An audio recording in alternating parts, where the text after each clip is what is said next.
Hello दोस्तों, मैं हूं किशुन। आपका स्वागत है आज़ादी अमृत महोत्सव की तीसरा किस्सा में। तो चलिए आज हम सुनते हैं सुभाष चंद्र बोस की पूरी कहानी।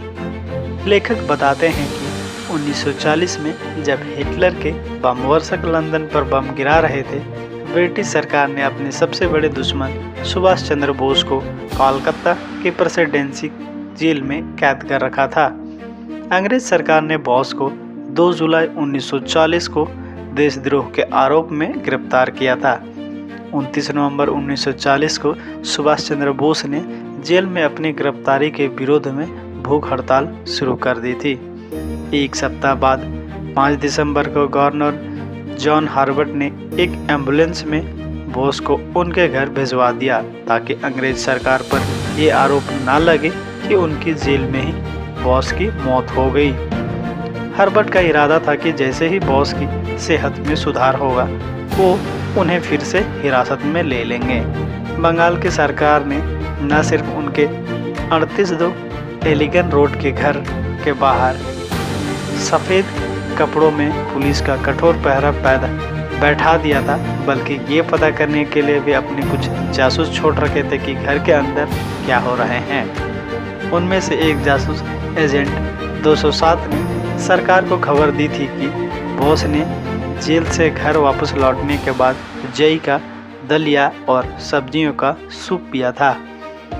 उस दिन से ही उसने मिलने वाले हर शख्स की गतिविधियों पर नज़र रखी जाने लगी थी और बोस के द्वारा भेजे गए हर खत को डाकघर में ही खोलकर पढ़ा जाने लगा था। 5 दिसंबर को दोपहर को सुभाष ने अपने 20 वर्षीय भतीजे शिशिर के हाथ को कुछ ज़्यादा ही देर तक अपने हाथ में लिया हुआ था।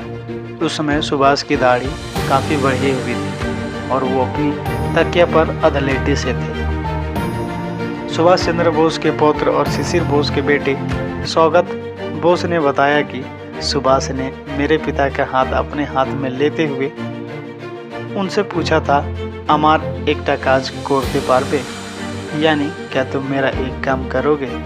बिना यह जाने हुए कि काम क्या है, शिशिर ने हामी भर दी। बाद में पता चलता है कि वो भारत से गुप्त रूप से निकलने में शिशिर की मदद लेना चाहते थे। योजना बनी कि शिशिर अपने चाचा को देर रात अपनी कार में बैठाकर कोलकाता से दूर एक रेलवे स्टेशन तक ले जाएंगे। सुभाष और शिशिर ने तय किया कि वो घर के मुख्य द्वार से ही बाहर निकलेंगे। उनके पास 2 विकल्प थे, या तो वे अपनी जर्मन वंडर कार इस्तेमाल करें या फिर अमेरिकी कार प्रेसिडेंट का।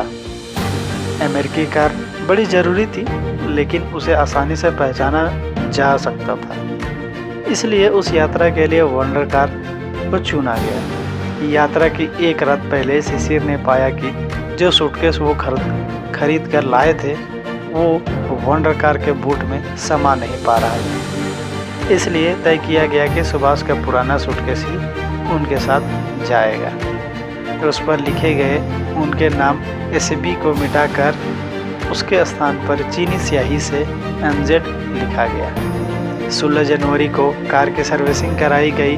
अंग्रेज़ों को धोखा देने के लिए सुभाष के निकल भागने के बाद बाकी घर वालों को नहीं पता था, बल्कि उनकी माँ से भी छिपाई गई थी ये बात।